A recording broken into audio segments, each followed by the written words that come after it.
Okay, now we're There we are. now we're recording. Okay, so another welcome to the people on YouTube and to everyone else here. And just to kind of reiterate very quickly, the topic here is what's not in the textbook. So I'm going to be presenting some ways that instructors can help students build the skills to become critical interpreters of cultural materials in the languages that we teach. So I'll talk about Arabic specifically, and we have some kind of language specific issues to deal with there, but most of the ideas that I present here will be applicable across the board to any language classroom.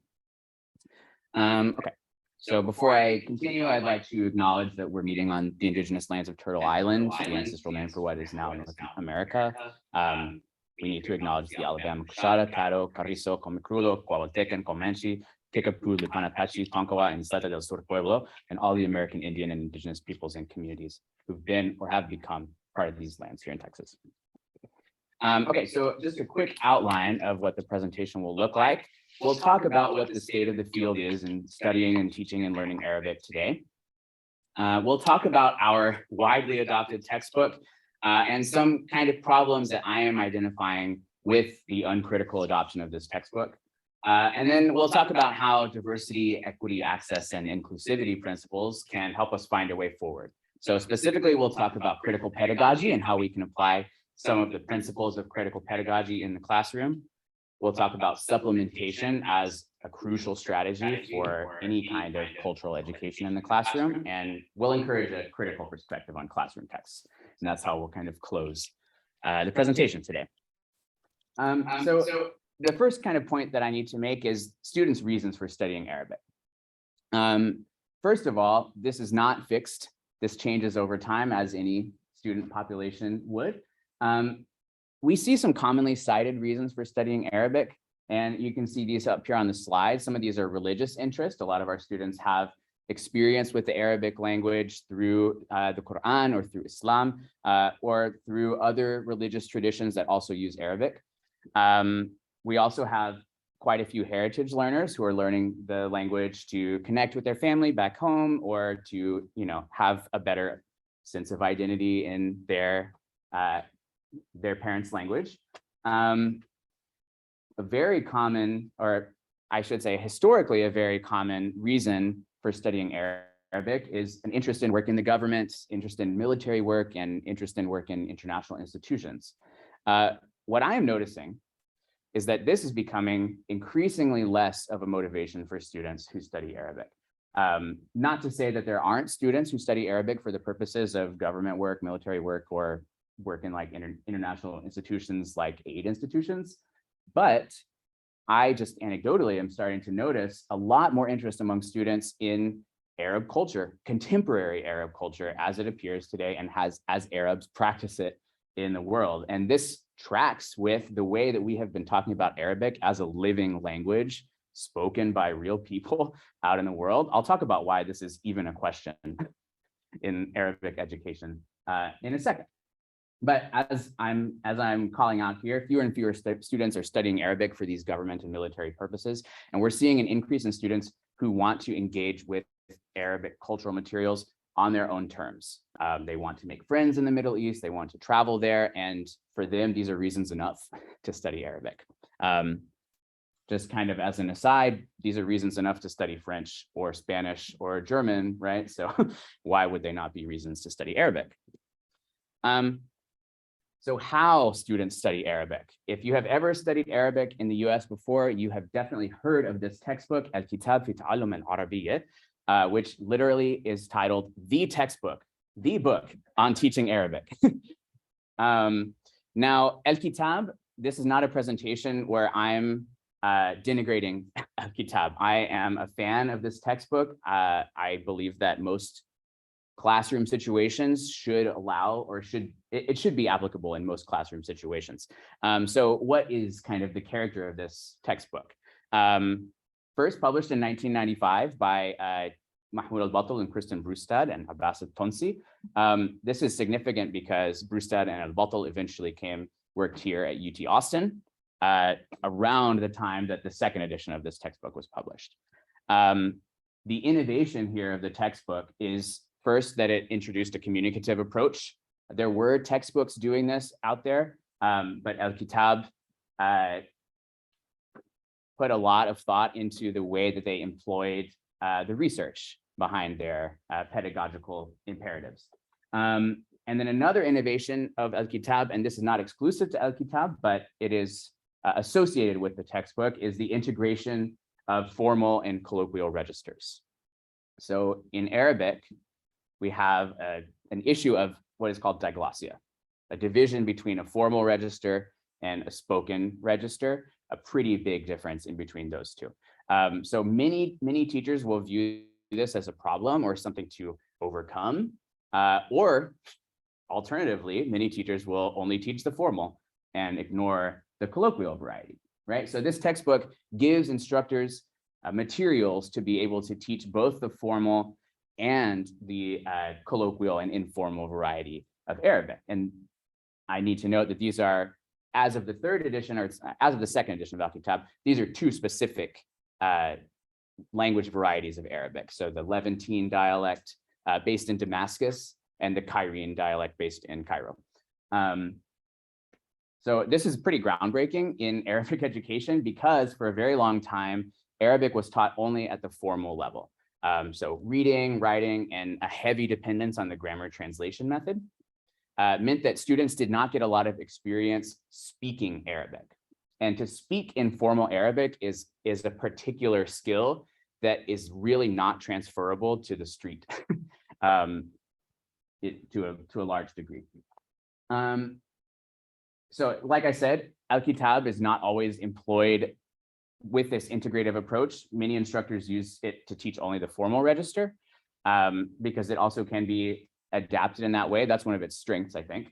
And it's also important to note that many non-native instructors who teach Arabic today learned from Al-Kitab, including myself. So I started learning Al-Kitab in the second edition, the brown one, back in 2011 when the third edition came out. Okay.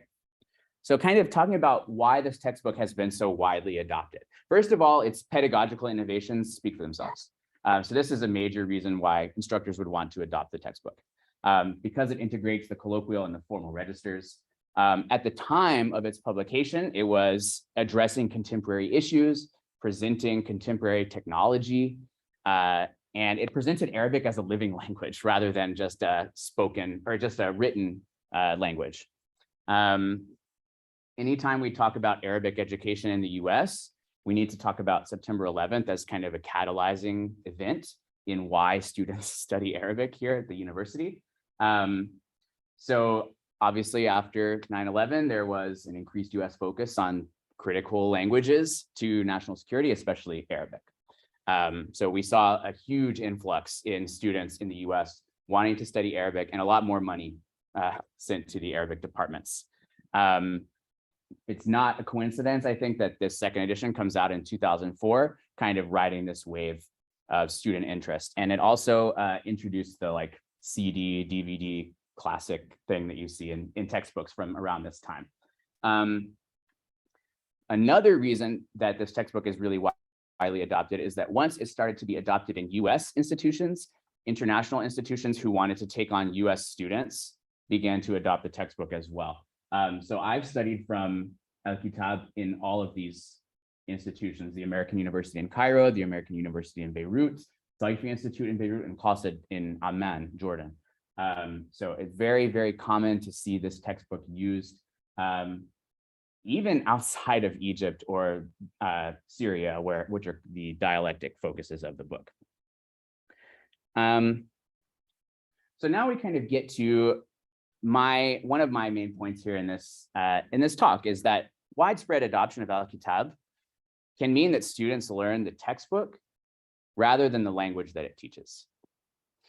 So for example, we see in Al-Kitab tons of what I call kitabiyats, just little Al-Kitab stuff.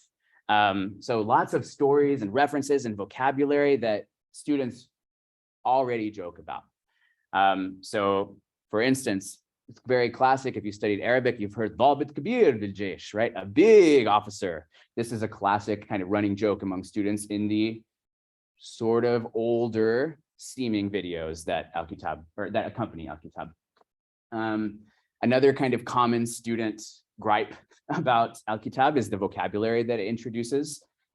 This is a result of the story that it follows. It has a narrative that it's based on, so the vocabulary follows the story, but we see vocabulary like literature and the United Nations introduced in chapter 1 of Al-Kitab, and colors introduced in Al-Kitab 2, in the second edition of Al-Kitab. So many students see this and say, this is not how I feel like I should be learning a language based on their experience learning, say, Spanish in high school or something along those lines.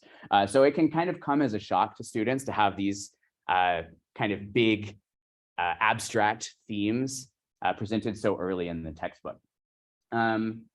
So just kind of sum up a couple of these like complaints about Al-Kitab. Very common to hear students say it focuses too much on militaristic vocabulary or government vocabulary and too little focus on contemporary culture.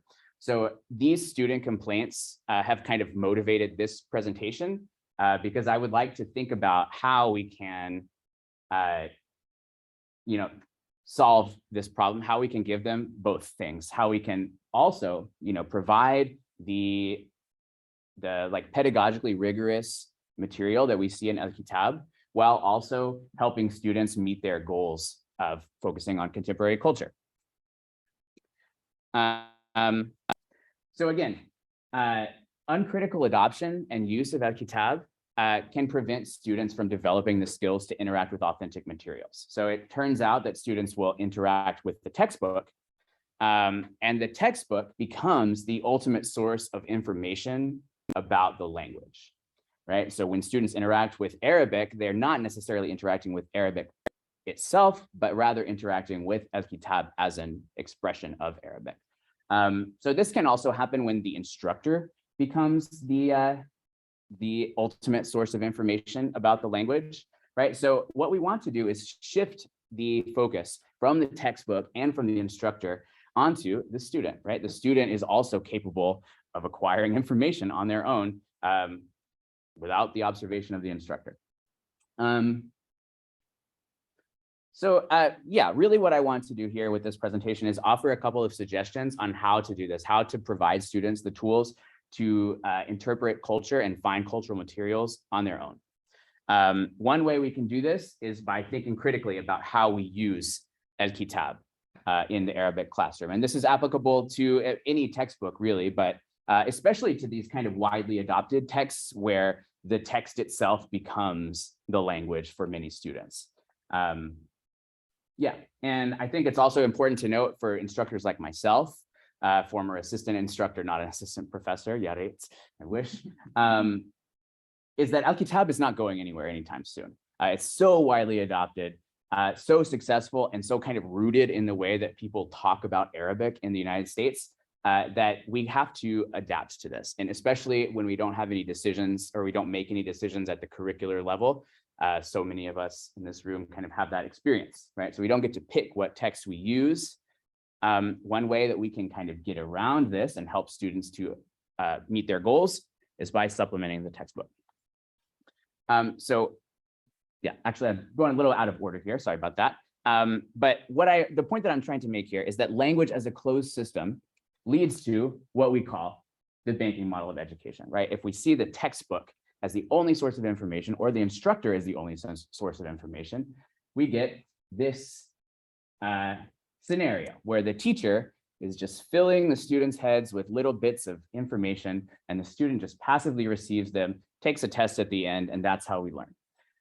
So I'm trying to get away from this model. Obviously, I'm not dispensing pearls of wisdom to my students, but rather helping them to encounter the world on their own, right? So in Arabic, there is a good parallel for this. This term taqlid, which means unconscious repetition or imitation, especially kind of pejoratively of the past and past traditions, right? So the banking model really resembles this system of taqlid as well. Okay, so critical pedagogy offers us a solution here. So just a couple of principles of critical pedagogy to think about as we move forward. So the first one, and for me, the most crucial, is that the instructor is the co-learner. So this really flips the classroom, right? The instructor is no longer God dispensing information to mere mortals. Instead, the instructor is one of people learning. And this recognizes the fact that an instructor is also a person on an intellectual journey here in the university. Another principle of critical pedagogy is the concept of posing problems for the sake of raising communal consciousness. So posing problems here means asking students critical questions. For example, why do you think the textbook has this image, but not a different image? How does this information track with a different piece of information that you heard last week, for example, right? So posing problems to students rather than just giving information. Another super crucial principle of critical pedagogy is that information that we discuss in the classroom is not value neutral, right? So any piece of information that we use as classroom material, we chose that, right? And it's based on our values as instructors. And then finally, the final principle of critical pedagogy that I want to talk about today is critical agency, which I mentioned briefly before. But this is giving students the agency to engage critically on their own with texts, cultural materials, etc. So one way we can implement all of these is by helping students to critically engage with the textbook, kind of our overall theme here in the classroom. And another thing that we can do, we kind of got two prongs here, is helping students develop alternative long-term means of connection to the language alongside the textbook. So we have critical engagement with the textbook and the practice of supplementation functionally is what's going on here. This is especially important in Arabic, by the way, because many students study Arabic for 3 or 4 years and reach the intermediate level. And so it can be very difficult to engage or continue to engage with the language once you're out of the classroom setting. So what we're looking for here is to empower students to not feel like they have to go to the textbook first or ask their instructor for information about Arabic, but to feel empowered to go out on their own and find information that matches their goals. Okay, so supplementation. What does supplementation look like? First, it's important to explain your positionality as the instructor and to explain the text positionality, right? Who wrote the text? Where does it come from? What were some of its funding sources, perhaps? Supplementation can also look like in the Arabic classroom, but in many other classrooms as well, an emphasis on language variety, right? Bringing in different kinds of use of language, demonstrating that they are also correct and valid and accepted and understood is really valuable. And then including additional activities and materials from outside the textbook. So this is kind of what we'll look at here. So for example, one kind of issue with this textbook, Al-Kitab, is an issue that's common basically to any textbook. As it ages and continues to be used, the contemporary content or the content that was contemporary at the time of publication becomes more and more dated, right? We see this as every new cohort of students feels a little bit younger, right? And they are actually the same age as the last cohort of students. But they see these materials with different eyes than students did 10 or 20 years ago. So the videos that we still use in Al-Kitab to follow along the story include characters video chatting with each other, sending SMS messages and IMs, going to internet cafes, using landline phones, email pen pals. So kind of all of these things that are a little bit dated, right? We as instructors can explain to students that these things are dated. I think that that is reasonable, and I think that we should do that.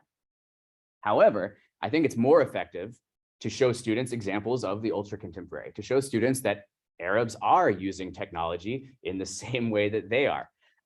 So one thing that this can accomplish is to combat the stereotypes of target language speakers as backwards, which is pretty common, I think, among a lot of languages, even European languages, a common attitude among students.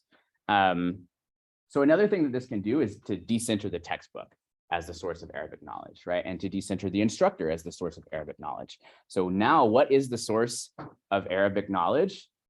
Contemporary usage, right? And this gets us back to our principles of the communicative method and treating Arabic as a living language. So how do we do that? First, in class, I like to demonstrate how I engage with cultural materials. So I will open up my Instagram.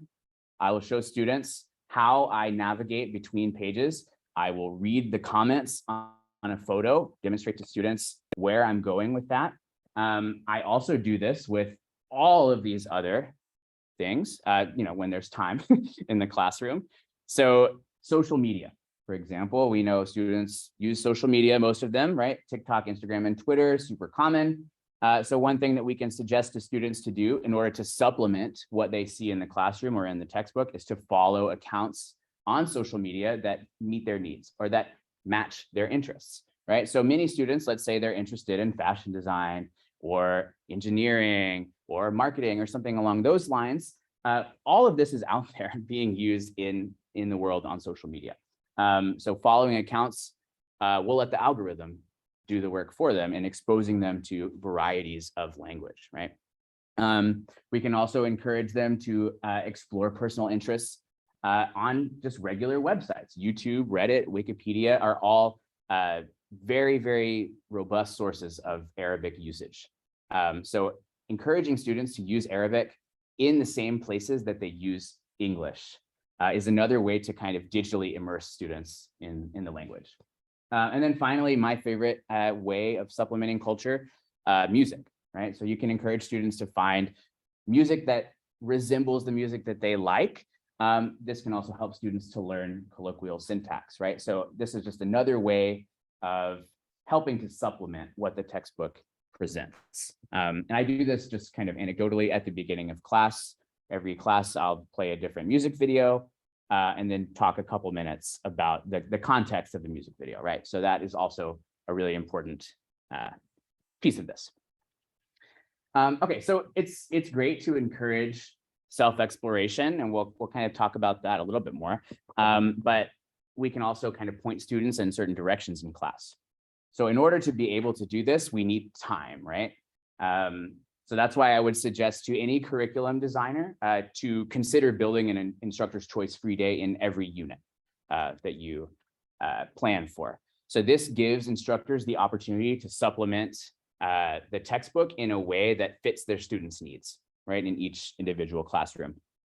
So students can use that free day to introduce language-based cultural materials. So this could include things like songs, videos, memes, skits, games, proverbs, tongue twisters, jokes. That's what I could think of while I was making this presentation, but obviously there's many other things that you can do, right, in demonstrating how to use them.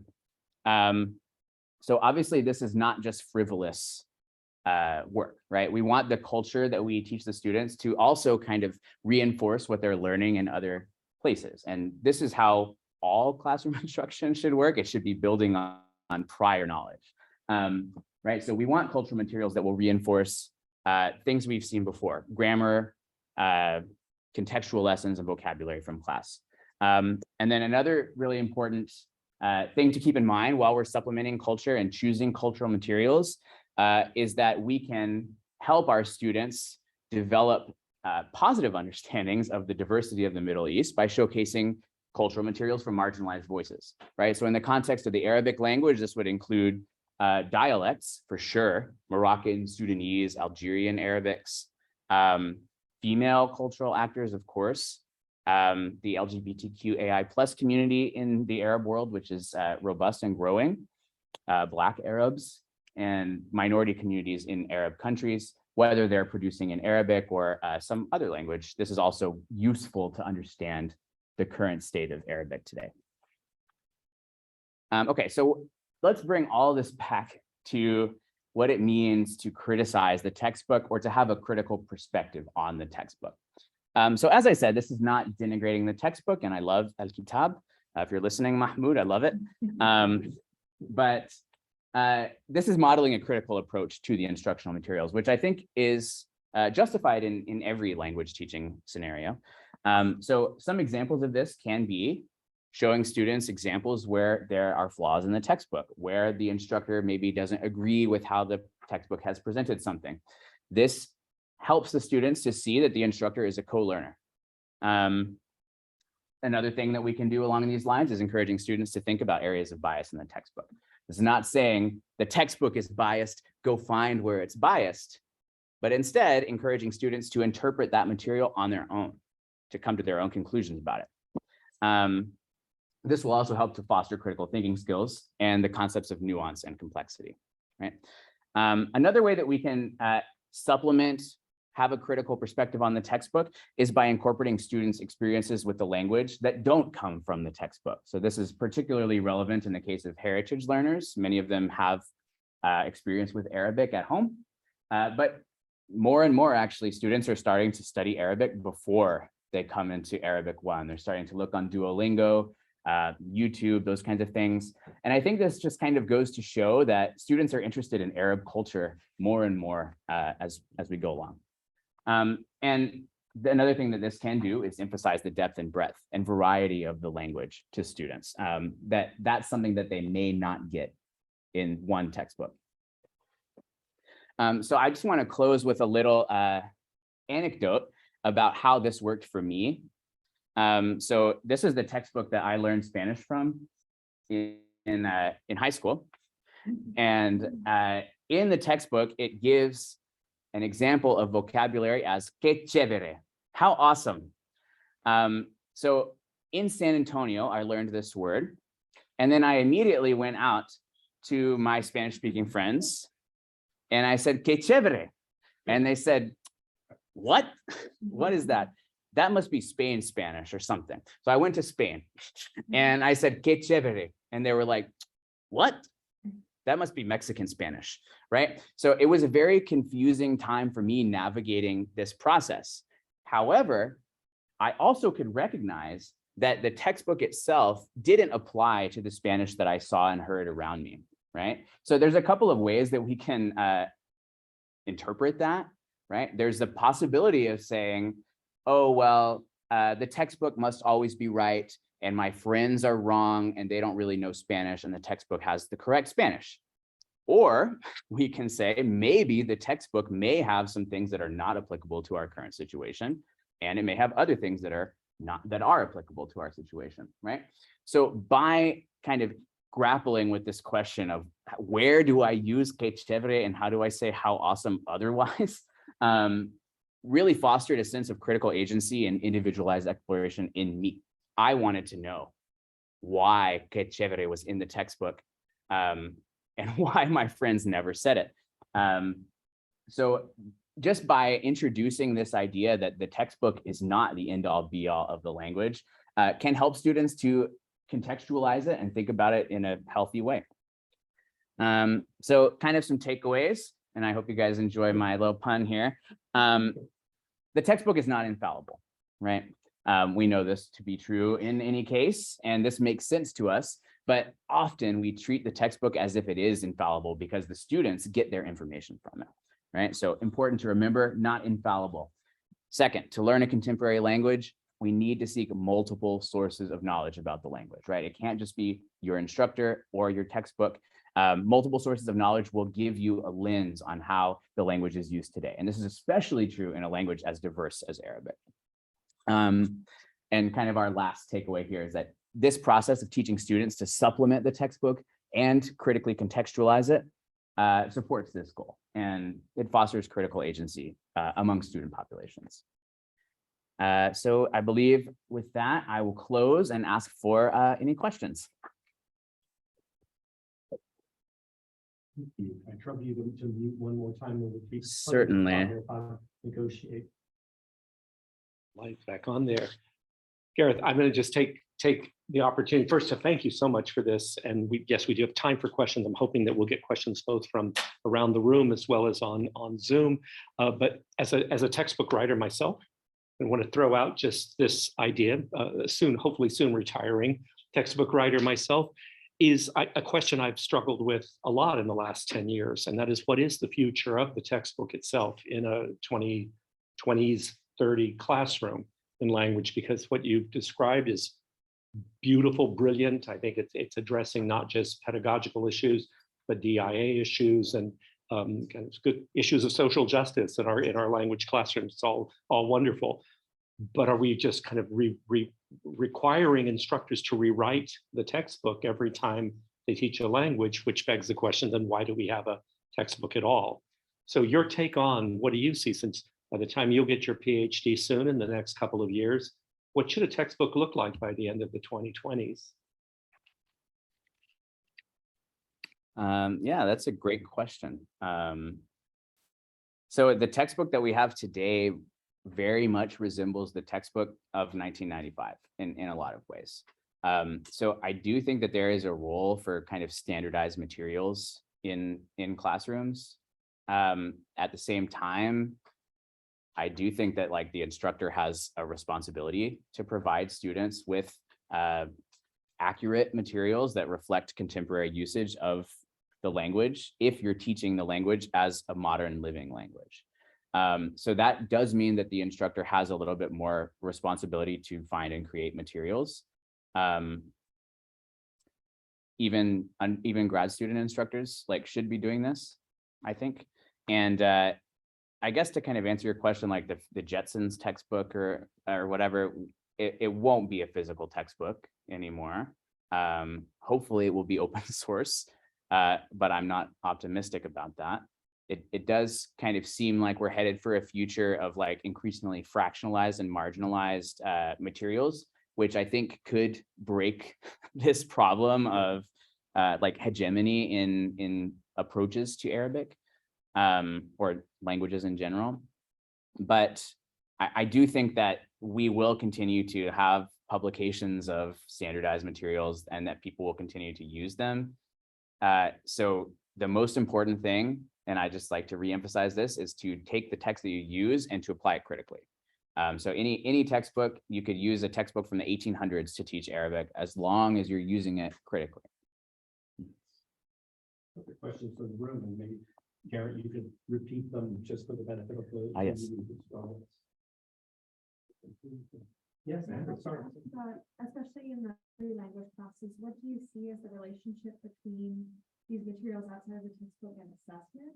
Like, how do you imagine an instructor working that into assessment of materials in addition to the actual in-class activities? So the question is, thank you. What is the relationship between these cultural materials and assessment? How do you assess students' interaction with the cultural materials? For me, I'm not as focused on assessment in this like kind of supplementary scheme, but I think it's possible to have cultural exploration activities in early year classes. I mean, we do this in Arabic, right? Watch a film, write a 300-word response to it, right? This idea.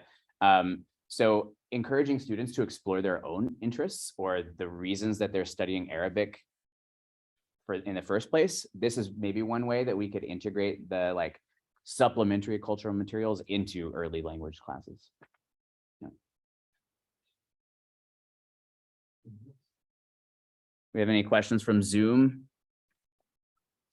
Oh, sorry. Go ahead, Connor. I'm just wondering, because I did my undergrad in Canada and we used the Untitled series too, but they really kept the prestige and non-prestige varieties strictly separate. And coming to UT, since Arabic has this situation of diglossia, I'm wondering what your experience has been with the learning outcomes of the students in the prestige and non-prestige varieties, since they try to integrate them. Yes. So Connor's question is about, and I appreciate using these terms, prestige and non-prestige varieties. I'm using formal and colloquial, but I recognize that colloquial can have kind of a pejorative context to some people. So prestige and non-prestige really works very well. And Connor mentioned that in Canada, he studied pretty much only the prestige version of the language, and it was kept separate from the non-prestige. Here at UT, we follow the system that was put in place by the authors of this textbook, who are no longer here at the university. So we kind of lose a little bit of their application, I think. And there was a way that Mahmoud and Kristen employed Al-Kitab to reach like really high outcomes in terms of students' abilities in both the formal and the colloquial, depending on what variety they use. I think it has to be like a very high control application of the textbook in order to achieve those same outcomes. Personally, that's my theory on this. So I think it can go a little slower when you're integrating the prestige and non-prestige varieties. I mean, you always have to spend time in class either focusing on one or focusing on another, right? We can kind of mix them to some extent. We encourage that in our classrooms. But it does lead to students not having as crystallized of a sense of what is the prestige variety and what is the non-prestige variety. And for me, that's okay, because I think that many native speakers of Arabic only develop that intuition over time, over years and years of exposure to the language. So they don't instantly recognize the difference between prestige and non-prestige varieties. So one example actually of this is I saw like an Instagram post the other day asking people whether their like their what's the word?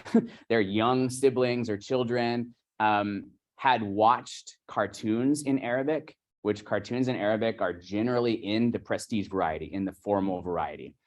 Whether they had watched the cartoons and ever repeated something in the prestige variety, the formal variety, in a context that it didn't fit. And there's examples of this all over the internet of children watching Arabic formal cartoons and then just saying formal things in inappropriate contexts, right? So I think like they develop that skill through education and the education system and through 18 to 20 years of learning and studying and speaking Arabic.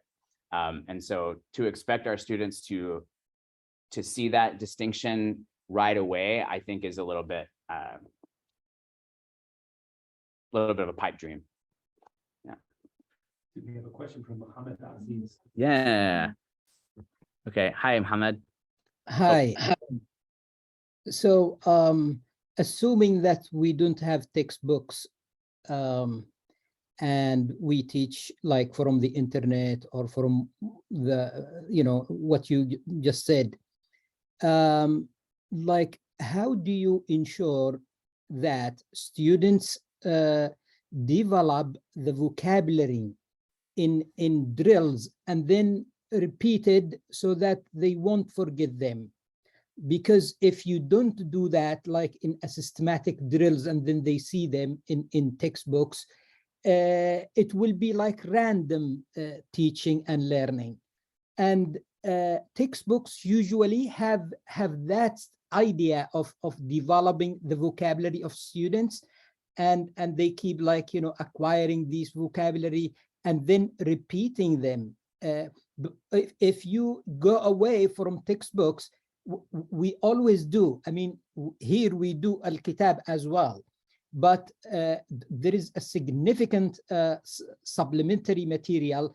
So for instance, you mentioned colors. Yeah, I am teaching now 101, like, the Alif Ba book, and I give them, an idea of colors. It does not hurt me, to do that. So meaning you could always have supplementary, and I'm not just, advocating Al-Kitab or something. You could use Mundir's book or any other book. I think, but the necessity of a textbook is crucial to the learning environment. But that's an opinion more than a question. Yeah, thank you, Mohammed. I think that you're right. And if you just expose students to supplementary materials without any kind of contextualization or integration activities, then I agree it can seem a little bit random. I do also kind of think that the exposure to cultural materials in and of itself is a worthwhile goal, because we can frame that in a way that combats negative stereotypes about Arabic or the Arabic language. So I think if we're exposing students to cultural materials like that in that way, that solves a pedagogical issue for me. But I agree that like the process of repetition, the process of vocabulary integration is really crucial. And so that also kind of puts the onus on the instructor who wants to use supplementary materials to plan what kinds of materials they'll use, right? So if I want to use a music video, for example, to reinforce a vocabulary word, that means I need to plan to teach that vocabulary word beforehand. So I really appreciate what you said about providing students the colors in Alif Ba, because that would have been so helpful for me, and we may not even be here for this presentation if that had happened. But I think that's also a reasonable practice. Looking ahead in the textbook and looking ahead at what students' objections may be can really help us to meet their needs in earlier classes. So yeah, great practice. You have 2 questions in chat from Vanessa. Can we, yeah. Oh, sorry. Let's do an in-person question now. An in-person question, then back to the chat. Thank you. And by the way, I'm Daltoni and teach Hindi here, so not out.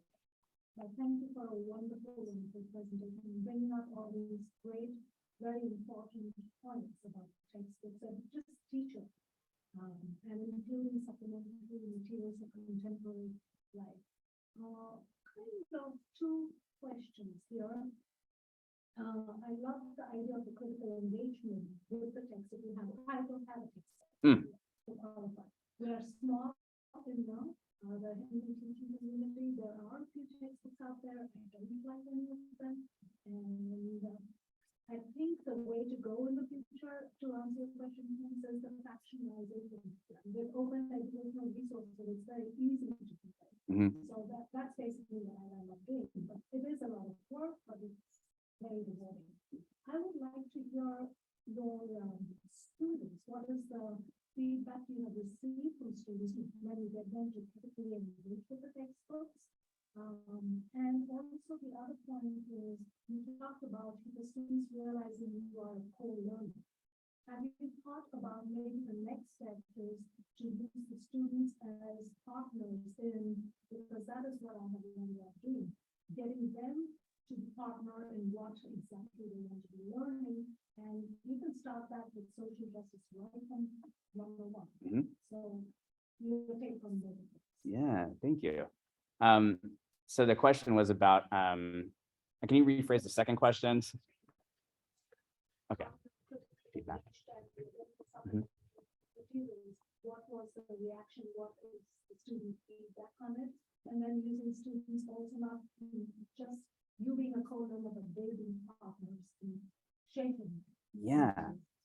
Okay, so let me address the second question first. The question is about students as co-learners and what can we do to kind of, instead of bringing the instructor down to the students level, right, in this like up-down hierarchy, make things on a similar plane. And I would say we can also emphasize that students are co-instructors in the classroom. So for me, I like to ask my heritage students if they feel comfortable to share about their experiences with Arabic in the classroom. That gives them a sense of agency that they may not have seen in any classroom before, where their Arabic experience was not an asset except to bolster diversity, right? So I think letting students know what the dynamic is in the classroom and then practicing that every day is crucial. And I think we probably do similar things in that respect. Yeah. If I use any of the textbooks, I would have cisgender, heteronormative, middle class scenarios all the time. Yes. So when you get in supplementary materials and then let them be partners and get in other materials, like encourage them. Yes. So just by way of example, I had a student who has a sibling that is non-binary and wanted to write their essay about their sibling who is non-binary. And Arabic doesn't have a non-binary pronoun that easily splits the gender binary. But there are obviously strategies that people in the LGBTQ community in the Arab world use, right? So I sat down with the student, looked up a couple of different kind of nomenclatures for how to use they, them pronouns in Arabic, and they wrote the essay based on that. It was excellent, by the way. So yeah, and then kind of answer your first question about the student feedback. I think that students kind of see me as the instructor that will teach them about contemporary culture. So I think that for that reason, students are just kind of generally effusive about that, and they like to know about contemporary culture in the Arab world. And it can be really difficult to access that kind of information just depending on the textbook, which, again, was published in 2011 at its most recent edition, right? Yeah. 3 questions. Okay, questions in the chat. So first from, here, from Vanessa first. Okay, pause it there. There we go. Okay, so you mentioned the need to bring in current usage of the language in the classroom. 1, are you finding that some textbooks are adding gender neutral options as a side note in non-binary languages? And 2, have you come across these requests from your current students in your language classroom? So this I spoke about this a little bit already, but the textbooks that I'm familiar with are not using gender neutral language. It's not like it would be that difficult to have a section on gender neutral language, but I think part of the consideration is that these kind of terms are contextual and situational and may be different from language variety to language variety, or country to country, or even city to city in Arabic. So they're communally defined and source terms, right? So that means that basically any instructor would need to supplement a lesson if they're using this textbook as like the source of information about pronouns. That is pretty easy to do. So just in class, write a couple extra pronouns up on the board, say this is how a couple of communities use these words. If you have other questions about it, please come talk to me in office hours. I think is an example of supplementing the textbook and helping students to see that there is an Arabic outside of the book. And so the other follow-up was, and have you come across these requests? I think you mentioned this already with one of your students. Yes. And their sibling. Have you come across these requests in your current students in the classroom? So what I do actually is I try to anticipate this because I know that some students are interested in this. So I will make sure to bring this up in an early class, or when we introduce pronouns, I'll let them know and not wait for them to ask about it. But I guess I do that because they asked about it at some point in the past, and because I'm on this process of critical literacy myself. Yeah. So Kathy Anhu has a comment maybe that you would respond to. They mentioned the idea of students as co-instructors is fun, as well as very helpful for learning. It helps students feel much more engaged in the class and participate even more. You may just want to comment on that. Yeah, so this is based on the comment in the chat about students as co-learners or co-instructors, and this increasing their involvement and participation and enthusiasm for the class and the language. And I completely agree. I think when you give the students an opportunity to have some dignity and some control over their experience in the classroom, that can produce like really powerful outcomes, maybe outcomes that we don't even see in the classroom, but treating students with dignity and respect in this way, just kind of anecdotally has resulted in a lot of students thanking me for that. Yeah.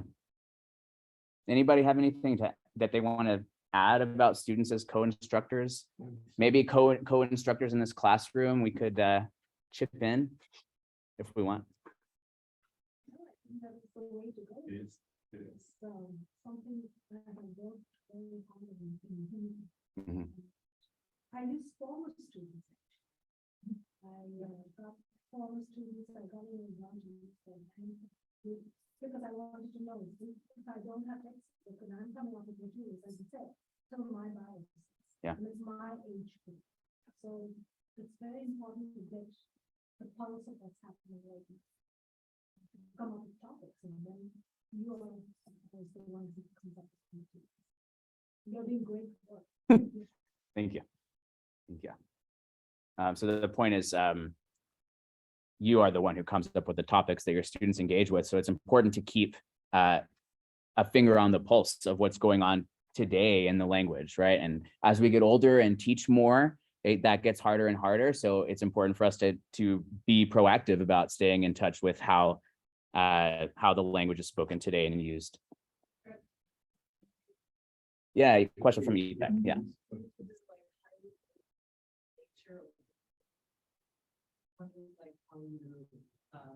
If you like, whether you keep the classroom like politically, if it's related to politics, if you want it to be that way or not.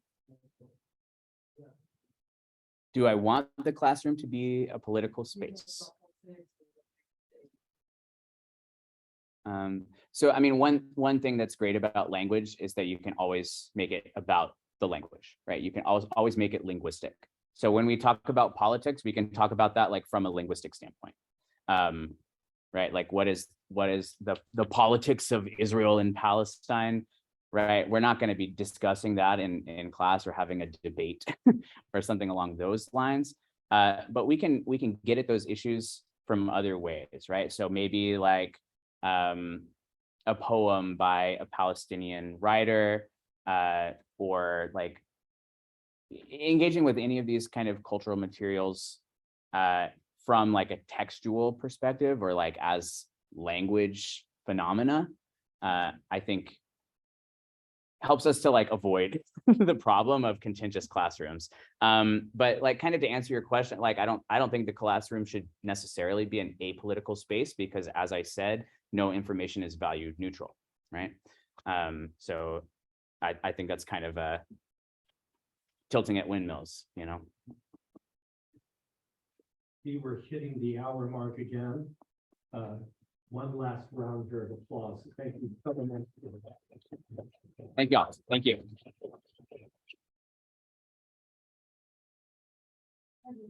All right. Thank y'all. Yeah, totes.